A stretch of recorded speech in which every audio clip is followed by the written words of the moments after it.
Vamos a contactarnos justamente desde Lima con el analista político David Rivera del Águila. David, bienvenido a Canal 24 Horas. Muy buenas tardes. Hola David, ¿cómo estás? Buenas tardes, ¿cómo están? David, recién estamos revisando todas las imágenes de lo que ha sucedido esta tarde. Recién la llegada de la presidencia por primera vez en la historia, una mujer en la presidencia del Perú. Hablamos de Dina Boluarte. ¿Cuál es tu análisis de lo que hemos visto? Quizás para iniciar la conversación, el análisis de esta agitada jornada en tu país.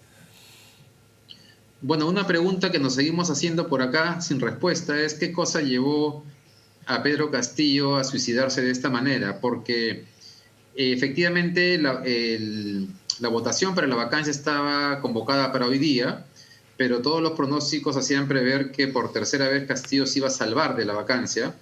Tenía, entre los votos que lo han apoyado de la izquierda siempre y los congresistas que ha ido capturando, comprando, dándole prebendas, tenía suficientes votos para que no lo vaquen.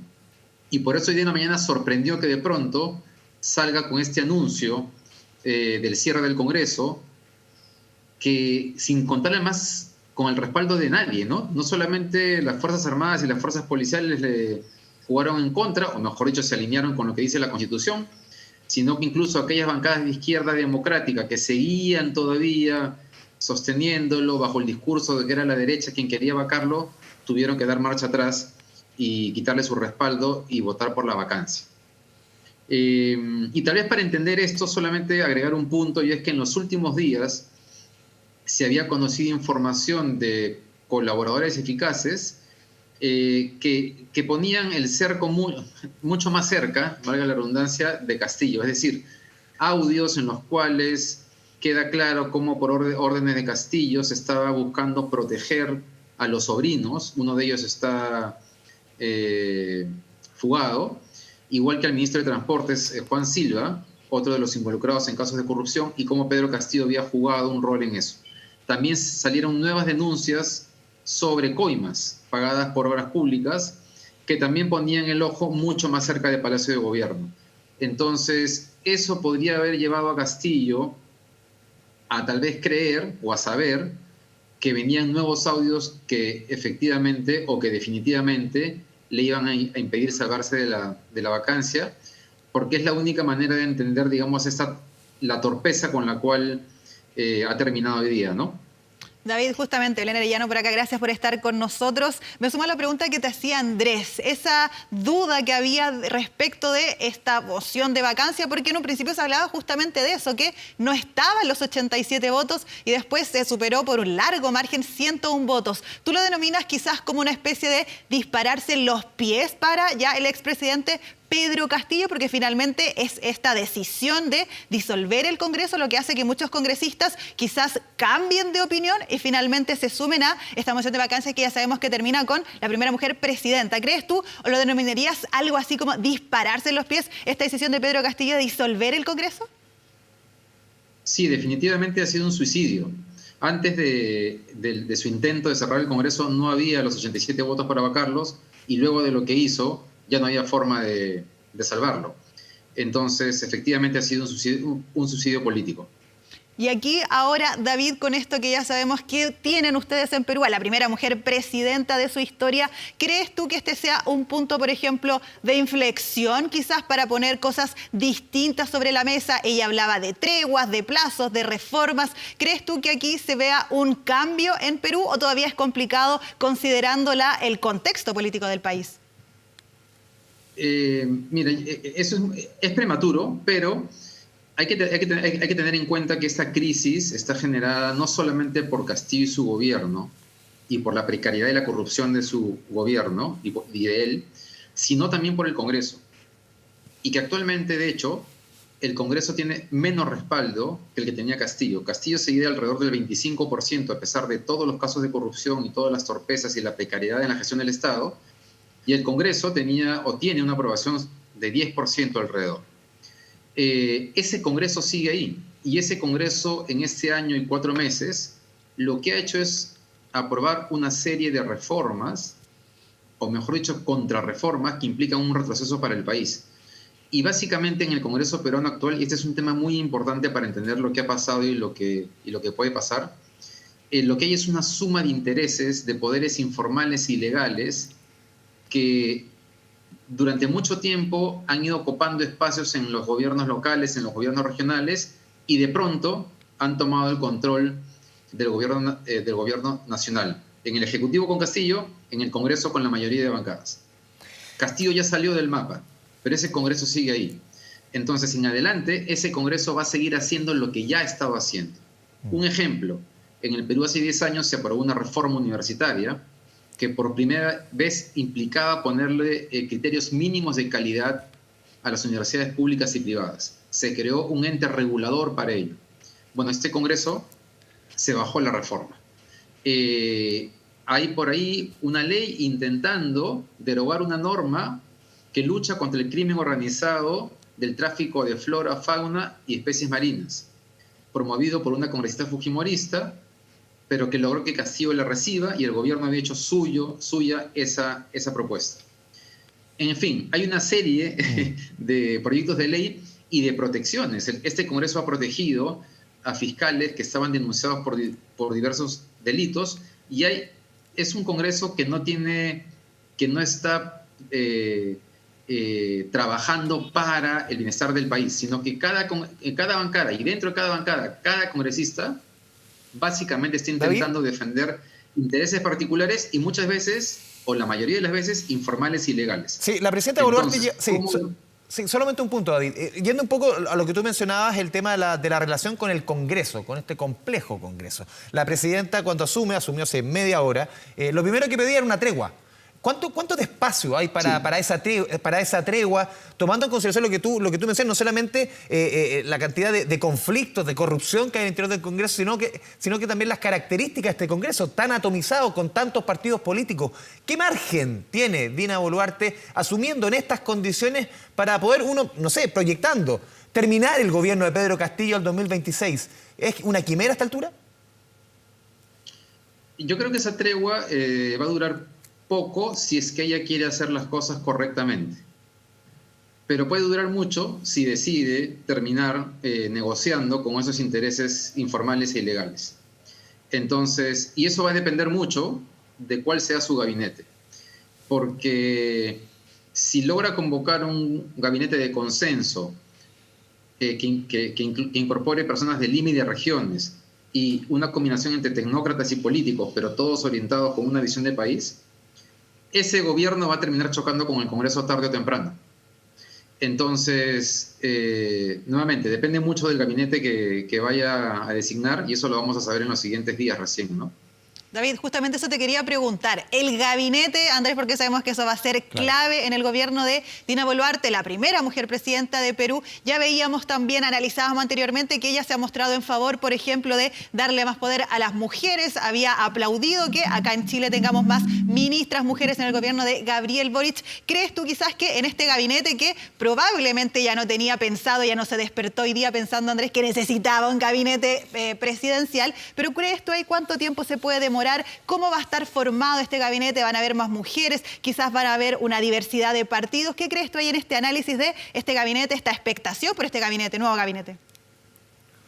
Sí, ella creo que ya estaba pensando en esto hace meses, porque era claro que, digamos, ha habido ya 2 oportunidades de intento de vacancia y los casos de corrupción se iban sumando. Entonces yo creo que en su cabeza y el de sus asesores sí debe haber habido un trabajo previo que en este momento deben estar ejecutando. Creo, como bien señalas, que sí va a ser un gabinete más convocante en términos políticos, lo ha dicho ahora en su discurso de hecho, y también va a ser más convocante en el sentido de género, de mayor participación de mujeres, y definitivamente algo que tiene que hacer es convocar a personas de regiones. Y este es un tema muy importante porque si algo ha mostrado Pedro Castillo con su 25% de aprobación, a pesar de la ineptitud y la corrupción, es que hay un Perú, sobre todo el sur andino, que está esperando hace mucho tiempo representación. Entonces, ese gabinete tiene que tener una cuota de representación de personas fuera de Lima importante. David, pero él no representaba justamente ese Perú fuera de Lima, ¿no representaba ese Perú? ¿Castillo? Sí. Sí, claro. O sea, ese 25% de aprobación a Castillo es ese Ya. país que siente que el Estado siempre le ha dado la espalda y que Lima siempre ha manejado los hilos del poder de espaldas a lo que les ha pasado a ellos. Entonces, Castillo era como por primera vez un representante de ellos asumiendo el poder nacional. Sí, David, ¿cómo ves la figura? Estamos conversando con el analista político peruano David Rivera del Águila. ¿Cómo ves la figura de Pedro Castillo? Lo veíamos recién, una imagen que era súper impactante. O sea, un presidente que se levanta como presidente y termina detenido, termina frente a la fiscal, termina por delito infraganti, decía la televisión de tu país, mientras escuchamos el relato de los colegas peruanos. ¿Cómo ves la figura, el futuro de la figura de Pedro Castillo? Seguramente él podrá seguir, ¿crees tú, la misma suerte que siguió Ollanta Humala y su mujer, que estuvieron un buen tiempo tras la reja? Lo que sucedió con Alan García, que claro, él se quita la vida cuando ya estaba acorralado. Alejandro Toledo estuvo prófugo de la justicia mucho tiempo allá en Estados Unidos. ¿Cómo ven la figura de Pedro Castillo en este escenario? No, Castillo para el país va a ser un mal recuerdo, pero que va a pasar pronto y él va a terminar en la cárcel de todas maneras. Hay una diferencia con el caso Humala Nadine, por ejemplo, porque en el caso Humala Nadine hasta ahora, y ya después de varios años de investigación, lo único que se ha comprobado es un aporte de campaña de Odebrecht para la campaña del 2006, ¿no? Entonces que habría habido lavado de dinero de ese aporte de campaña, pero incluso hay una discusión sobre si es lavado de dinero o no, porque la ley no tipificaba eso como un delito en ese momento.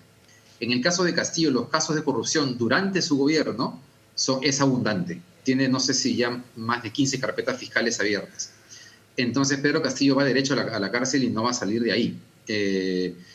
Tanto por su por su violación de la Constitución de hoy, como por los casos de corrupción. Seguramente la Fiscalía va a pedir su prisión preventiva por los casos de corrupción en estos días y el Poder Judicial la va a aprobar relativamente pronto, ¿no? David, ¿y crees ahí que quizás sería necesario, ya lo decía la primera presidenta mujer ahí de Perú, una reforma, un cambio político en Perú? ¿Crees que quizás ahí sería necesario justamente eso, hacer un cambio político, considerando que los últimos 5 años han tenido 6 presidentes, que esta es una crisis política que no viene desde PPK, sino que desde antes, considerando que también desde 1990, desde esa década, todos los presidentes peruanos han tenido algún problema con la justicia? ¿Crees que quizás ahora que asume Dina Boluarte, un poco la historia se arrastra? ¿O es el momento oportuno, te decía yo, para hacer este cambio? Es más complejo considerando la crisis política peruana, que no es reciente, sino que viene ya arrastrándose hace varios años. Desde el año 85 todos los presidentes peruanos están envueltos en algún caso de corrupción. Ese dato es terrible y revela la profundidad de la crisis que tenemos en el país. Y efectivamente tenemos 2 problemas importantes por superar. El tema de la corrupción, que en realidad es un mal que arrastramos desde la independencia, y la necesidad de una reforma política. Una reforma política a la que el Congreso se va a oponer, y por lo tanto no sabemos si Dina Boluarte va a querer comprarse o no ese problema o ese pleito. Eso implicaría un choque con el Congreso actual, pero está clarísimo. Antes de la vacancia de Pedro Castillo, surgió un movimiento que se llama Coalición Ciudadana, donde están representados muchas instituciones de centro izquierda, incluso empresariales, que estaban preparando proyectos de ley para pedir adelanto de elecciones con una reforma política con algunos puntos básicos. Sí.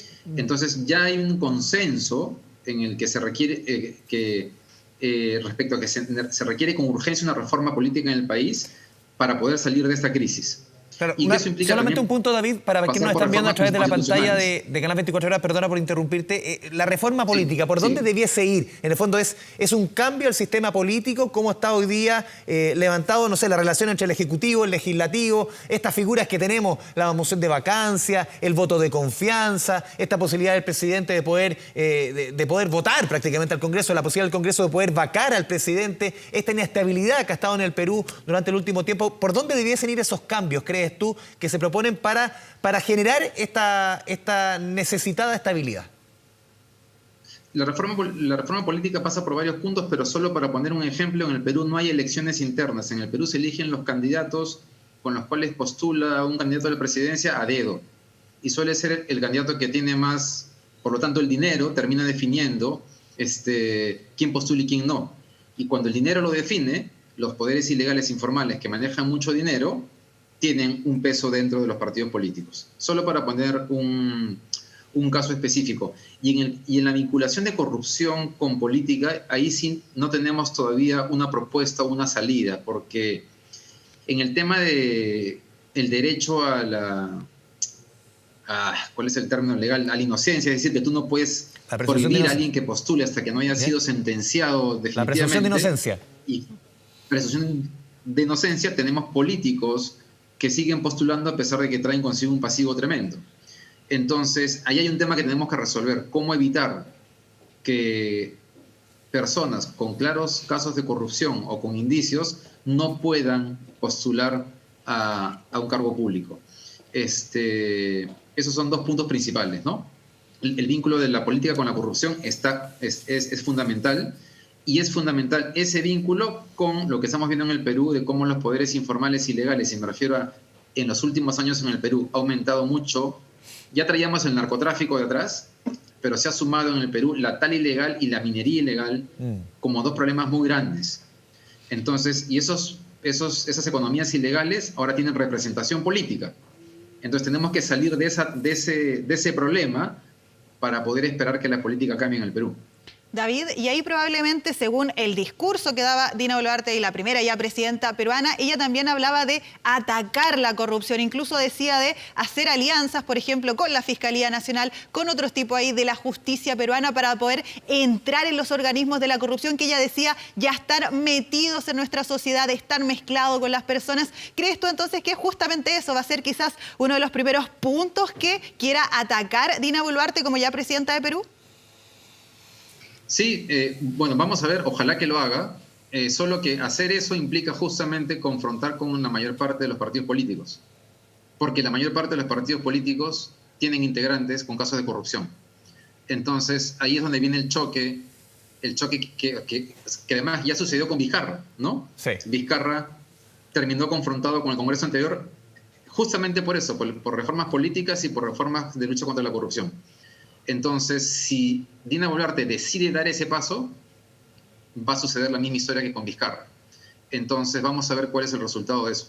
Claro, un poco lo que tú nos explicas es que la única posibilidad en este escenario para Dina Boluarte de poder, por ejemplo, en el mejor de los escenarios, terminar el mandato de Pedro Castillo, estamos hablando del año 2026, es mantener el statu quo, es mantener esta toxicidad del sistema, es mantenerlo tal cual, porque si tú quieres meterle una cuña, intentar abrir la ventana y que entre aire fresco, va a pasar lo mismo que Vizcarra, o sea, tú ves que van un poquito por ahí, entre comillas, la salida. Si quieres enfrentarte al sistema, el sistema te va a expulsar, y esa es la trampa en la que estamos ahora.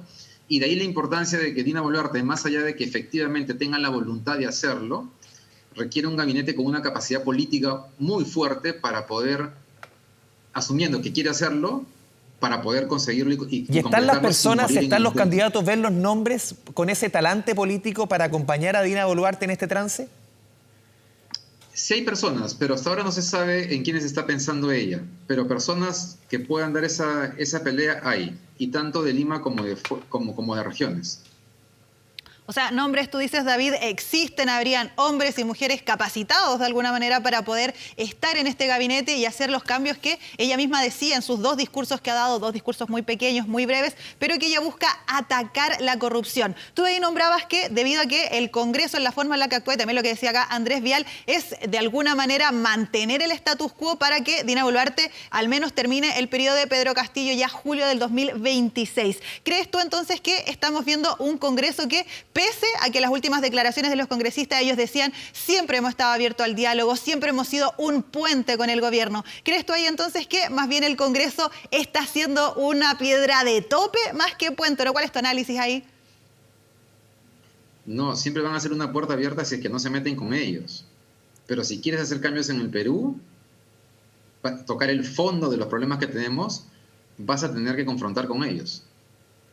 Entonces, ahí está la trampa, ahí está lo que vamos a ver, qué cosa va, o sea, lo que recién vamos a saber, qué cosa va a pasar. Y nuevamente, eso depende mucho, mejor dicho, no hay forma de superar el problema que tenemos en este momento de corrupción y de precariedad, informalidad e ilegalidad en los partidos políticos presentes en el Congreso, sin una confrontación, porque ellos no quieren cambios. Todos los cambios que han estado impulsando son más bien todo lo contrario, ¿no? Promover la informalidad y la ilegalidad en el transporte público, en los colectiveros, en las universidades privadas y públicas, en fin, protegerse entre ellos. Hace unos días salía en la lista de congresistas que habían faltado sin justificación alguna a sus comisiones sectoriales y cómo el Congreso no los había sancionado. Se protegen entre ellos, entonces no hay forma de que ellos estén alineados con un proceso de reforma política y de lucha contra la corrupción. Eso es bien difícil. O en cualquier caso implica un nivel de negociación, ¿no?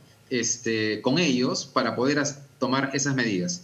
Vizcarra, cuando lo intentó, tuvo que ir al choque y salió trasquilado, ¿no es cierto? Lo vacaron. Tal vez sea posible llegar a algún tipo de acuerdo con las bancadas presentes en el Congreso para hacer una reforma política, pero solo debo decir que ya se ha intentado y el Congreso se ha resistido siempre, incluso a cosas tan elementales como las elecciones internas dentro de los partidos políticos. David, recién lo conversamos con un historiador, compatriota tuyo, un historiador peruano vecindado en Chile. ¿Qué rol sientes que juegas tú? Y creo que tu visión es distinta porque tú estás viviendo, estás en Lima.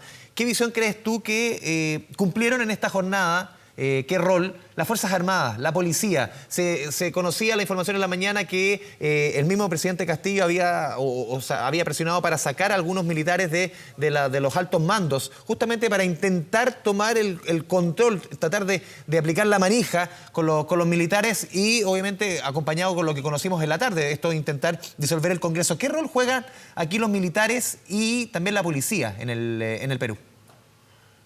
No, ha sido muy importante porque Pedro Castillo desde el comienzo de su gobierno estuvo buscando capturar, digamos, a los altos mandos o nombrar a personas de su confianza, no de su confianza, sino porque él ni siquiera tenía, como él es un profesor que viene de una zona muy alejada del país, llegar al Poder Nacional ha implicado conocer recién todo lo que implica la gestión del Poder Nacional. Entonces, pero fue intentando capturar a ciertos personajes que le fueran leales desde las Fuerzas Armadas y la policía. Ahí las denuncias de los medios de comunicación han sido muy importantes para evitarlo.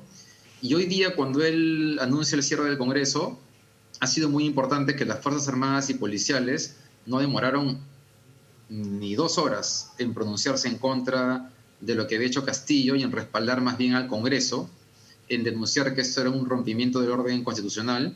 Y de hecho, cuando Dina Boluarte ha juramentado y ha agradecido la posición de las Fuerzas Armadas y la policía, todas las bancadas se han parado en el Congreso a aplaudir, porque eso sí es un cambio que hay que reconocer en el Perú importante, ¿no?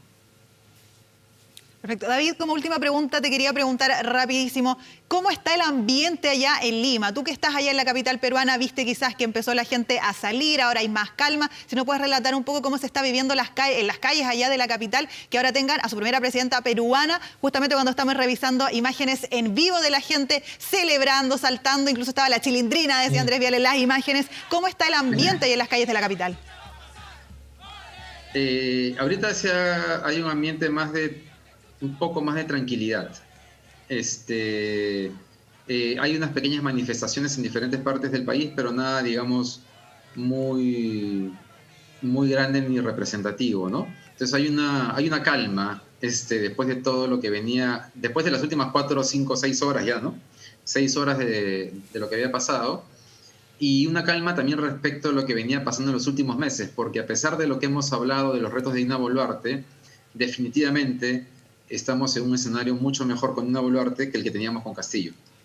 Justamente, David Rivera del Águila, que es analista político peruano desde Lima. Gracias por estar con nosotros en este contacto y darnos a entender un poco más de este cambio histórico allá en Perú. Que estés bien, gracias, David. Buenas tardes. Que les vaya muy bien. Hasta pronto.